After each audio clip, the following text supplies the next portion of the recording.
ကဲရွှေခဲလူကြီးခေါင်းငင်ကိုမော့ကြီးတွေဘားတွေစိတ်ကူးရင်ခဲကြမလဲလို့စဉ်းစားဖို့ကြလားအဲ့ဒီဂျယ်ရီစီကိုပြန်တန်းခြင်းတဲ့စိတ်ကလေတဏှာရည်တွေကရင်ပြန်တွေကနေစပြီးဒီနေ့ခေတ်အာကာသရင်တွေအထိဘလို့ဖြစ်လာတယ်လဲဆိုတာကိုကျွန်တော်တို့အတူတူကြည့်လိုက်ကြရအောင်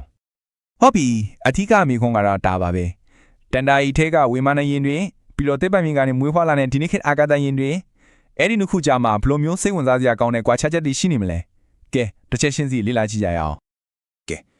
ပထမဆုံးအနေနဲ့သူတို့ရဲ့ရည်ရွယ်ချက်ကိုကြည့်အောင်ဆိုလိုတာကဒီနေ့ကိုဘာအတွက်တည်ဆောက်ခဲ့ကြတာလဲဟုတ်တယ်ဒီချက်လေးတစ်ခုတည်းကကိုသူတို့ကြားကအကြီးမားဆုံးကွာခြားမှုကိုဖော်ပြနေတာပါ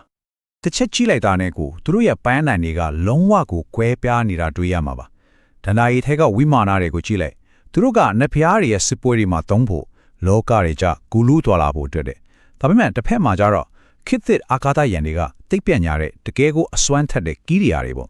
့အာကာသကိုစူးစမ်းလေ့လာမယ်ဆက်သွယ်ရေးအတွက်ဂူတူတွေလွတ်တယ်မယ်ပြီးတော့အေဂျီဆုံးကလူသားမျိုးနွယ်ရဲ့အနာဂတ်အတွက်တခြားကြိုတွေပေါ်မှာခြေချနိုင်ဖို့ရည်ရွယ်ထားတာပါဒါဆိုဒီယန်တွေကိုဘယ်သူတွေကမောင်းနေကြတာလဲအဲ့ဒီမှာလဲကွာသွားပြီဝီမာနာတွေဆိုတာကလေတာမန်လူတွေအတွက်လုံးဝမဟုတ်ခဲ့ဘူးနတ်ဖျားတွေတက်တရမင်းကြီးတို့တန်ခိုးဩစာကြီးတဲ့ဖရင်တွေတော့ပဲတည်တံ့ဖြစ်ခဲ့တာခေတ်တက်မှာတော့အချင်းတွေကလုံးဝပြောင်းမြန်မယ်မွေးရပါအခွင့်အရေးထက်အရေးအချင်းနဲ့စွမ်းဆောင်ရည်ကအဓိကဖြစ်လာပြီအထူးလေးကျင့်ထားတဲ့အာကာသယာဉ်မှုတွေထိပ်တန်းတည်ပြန်ပြရှင်တွေပြီးတော့ SpaceX လိုမျိုးကုမ္ပဏီတွေကအခုဆိုရင်ကောင်းကင်ကိုပိုင်ဆိုင်နေကြတာပါဟုတ်ပြီနောက်တော့အရန်ကိုအဓိကကြတဲ့ကွာခြားချက်တစ်ခုစီကိုတွားကြည့်အောင်အဲ့ဒါကတော့ဒီရင်တေကိုဘယ်လိုစွမ်းရင်မျိုးနဲ့ပြန်တန်းစေခဲ့တယ်လဲဆိုတာပါပဲ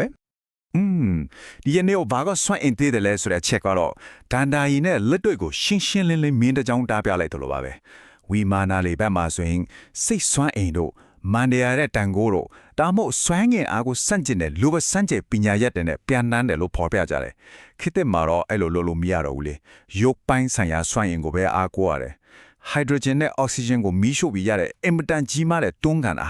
နောက်ပြီးအနာဂတ်မှာဆိုရင်နျူကလ িয়ার ရဲ့အဆုံးမရှိတဲ့စွမ်းအင်တွေကိုတော့အသုံးချဖို့ကြိုးစားနေကြပြီစိတ်ဝင်စားစရာကောင်းတာကလေရှေးအောင်ကျန်းတချို့မှာဒီထက်ပိုပြီးနိပညာဆန်တဲ့ဖော်ပြချက်မျိုးတွေတောင်ရှိနေသေးတယ်ဥပမာအနေနဲ့ပြောရရင်Mercury Vortex Engine ဆိုတာမျိုးပေါ့ဒါကဘာလဲဆိုတော့ဖျားကိုအရှင်ပြင်းပြင်းနဲ့ဝဲစေပြီးတော့ရင်ကိုမောင်းနေတဲ့စနစ်တစ်ခုအကြောင်းတက္ကတာစာပေတွေမှာဖော်ပြထားတာတကယ်ကိုရှေ့ခေတ်ထိုက်ပန်စကူးရင်ဇလန်တပုတ်လိုပါပဲကဲစွမ်းရည်အကြောင်းပြောပြီးပြီဆိုတော့သူတို့ကိုဘာနဲ့တိဆောက်ထားတယ်လဲဆိုတဲ့အချက်ကိုဆက်ပြီးကြည့်လိုက်ကြအောင်ဒီတိဆောက်ပစ္စည်းတွေကလည်းသူတို့သက်ဆိုင်ရာကဘာနှစ်ခုကိုမန်းတစ်ချက်လို့ထင်နေတာပဲဝိမာနာတွေကိုကြည့်လိုက်ရွှေတွေငွေတွေကျောင်းမြရတနာတွေနဲ့တိဆောက်တယ်ဒါဘာလို့လဲဆိုတော့သူတို့ရဲ့နတ်ဖျားအဆင့်အတန်းနဲ့ကြံခိုးဩဇာကိုပြသခြင်းလို့ပေါ့ဒါပေမဲ့လက်တွေ့ကဘာမှာတော့အလအပတဲ့အသုံးဝင်မှုကအဓိကပဲလေဒါကြောင့်ခေတ်သစ်အာကာသယာဉ်တွေမှာဆိုရင်တိုက်တေနီယမ်လိုမျိုးအရန်ခိုင်ခန့်တာကာဗွန်ဖိုင်ဘာလိုမျိုးအင်မတန်ပေါ့ပါတာအဲ့ဒီလိုတတ်တူဆက်တွေကိုပဲတေးသေးချာချာရွေးချယ်အသုံးပြုထားတာပါအဲ့ဒီလိုခမ်းနားတဲ့တိဆောက်ပုံကိုထောက်မှန်ဆိုရင်အကောင်းဆုံးဥပမာတစ်ခုကတော့ pushback ကဝိမာနာမယ်ဖြစ်မှာပါပန်းပွန်ပုံစံရှိတဲ့ဒီရင်ပြအကြောင်းပူရာနိကကျမ်းထဲမှာဖော်ပြထားတာကိုကြည်လိုက်ရင်လေဒါဟာတဲ့ယူဖို့ဆောင်ရရင်တစ်ခုဆိုတာထက်တကယ့်ကိုအနုပညာလက်ရာမြောက်ပန်းပုယုတ်ကြီးတစ်ခုနဲ့ပိုတူးနေတယ်လို့ပါပဲကဲအမြန်နှုံးဒီနေရာမှာတော့ဒန်ဒါယရဲ့စိတ်ကူးကတကယ်ကိုအကန့်အသတ်မရှိတော့ဘူးဝီမာနာတွေဟာတဲ့မျက်စိကမိတ်အတွင်းကဘာကိုပတ်နိုင်တဲ့အလင်းထက်ကောင်မြန်တဲ့အရှင်နဲ့တွားနိုင်တယ်လို့ဆိုတယ်အန်တော့စရာပဲနော်အခုခေတ်တဲ့အာကာသယာဉ်တွေကတော့အတန်းတက်အစ25ဆအထိမြန်တဲ့ hypersonic အမြန်နှုန်းနဲ့ပြန်တန်းနိုင်နေကြပါပြီဟုတ်ပါလေအလင်းမြန်နှုန်းလိုမျိုးတော့စိတ်ကူးလို့မရသေးဘူးပေါ့ဒါပေမဲ့အတန်းထက်25လားဆိုတာလဲလက်တွေကပါတော့တကယ်ကိုအမခန်းအရှင်ဟုတ်ပါပဲ NASA ရဲ့ X-43A လိုယာဉ်တွေကဒီအမြန်နှုန်းကိုတကယ်လွတ်ပြနိုင်ခဲ့တယ်ဒါကဘာကိုပြနေလဲဆိုတော့လူသားတွေရဲ့ engineer ရဲ့ပညာရပ်ဟာဘလောက်အထိအောင်မြင်နေပြီလဲဆိုတာကိုတက်တိပင်နေရပဲခဲ့ပါလေဟုတ်ပြီအခုကျွန်တော်တို့အရေးကြီးဆုံးပြီးတော့အဓိကအကျဆုံးကွဲပြားတဲ့အချက်ကိုရောက်လာပါပြီအဲ့ဒါလာတော့သူတို့တကယ်ပဲရှိခဲ့သလားရှိနေသလားဆိုတာကိုတက်သိပြတဲ့အထောက်အထားအမျိုးအစားပါပဲဒီနေရာမှာတော့သူတို့ရဲ့တက်တေတွေကလုံးဝကိုမတူနေတဲ့ကဘာနှစ်ခုကလာတာပါဝိမာနာတွေရဲ့တရှိမှုကရှေးအောင်စာပေတွေကြောက်စာတွေထဲမှာပဲရှိနေသေးတာလက်စုပ်လက်ခိုင်းပြစရာရုပ်ပိုင်းဆိုင်ရာအထောက်အထားတစ်ခုမှမရှိသေးဘူးဒါပေမဲ့အာကာသယာဉ်တွေကြတော့တမိုင်းမှာတိတိကျကျမတန်းတင်ထားပြီးသားApollo 11 လောပေါ်ကိုချေချခဲ့တာကနေစပြီးတော့အောင်မြင်ခဲ့တဲ့ခရီးစဉ်တိုင်းဟာ သူတို့တကယ်ရှိတယ်ဆိုတာကိုဘယ်လိုမှညှင်းလို့မရအောင်တက်တည်ပြနေတာပါအဲ့ဒါပါပဲဒီအချက်ကတကယ်ကိုအထီးကကြပါတယ်ဝိမာန်ဓာတ်ရဲ့အကြောင်းဇလန်းတွေကဘလောက်ပဲစိတ်ဝင်စားစရာကောင်းနေပါစီလက်တွေ့ရုပ်ပိုင်းဆိုင်ရာတတိထားကမရှိသေးသမျှတော့သူတို့ဟာဒန်တရာတွေနဲ့ယုံကြည်မှုနယ်ပယ်ထဲမှာပဲရှိနေအောင်ပါ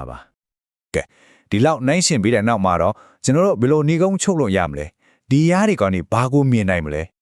တကယ်တော့လေဝိမာနာတွေရောအာကာသယင်တွေပါသူတို့နှစ်ခုလုံးဟာပုံစံချင်းနီးပညာချင်းဘလောက်ပဲကွဲပြားနေပါစေတူနေတဲ့အရာတစ်ခုကိုကိုစားပြုနေပါတယ်အဲ့ဒါကတော့လူသားတွေရဲ့ထာဝရရည်မှန်းချက်ကျယ်ရီစီကိုလှမ်းချင်တဲ့စိတ်ပါပဲ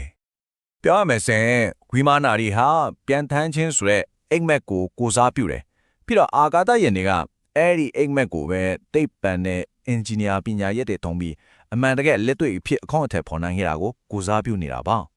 အဲ့ဒီတော့နောက်ဆုံးအနေနဲ့စဉ်းစားစရာမိခွန်းလေးတစ်ခုထားခဲ့ချင်ပါတယ်အခုကျွန်တော်တို့ရဲ့အာကာသခရီးစဉ်တွေတခြားကရုပ်ပေါ်မှာချွေချနေထိုင်မဲ့အိမ်မက်တွေဒီအရာတွေကရောနောက်2000လောက်ကြာသွားတဲ့အခါအနာဂတ်လူသားတွေအတွက်ဘလို့တန်တိုင်းမှုအဖြစ်ပြန်လဲပြောပြစရာဖြစ်နေမလဲဆိုတာပါပဲ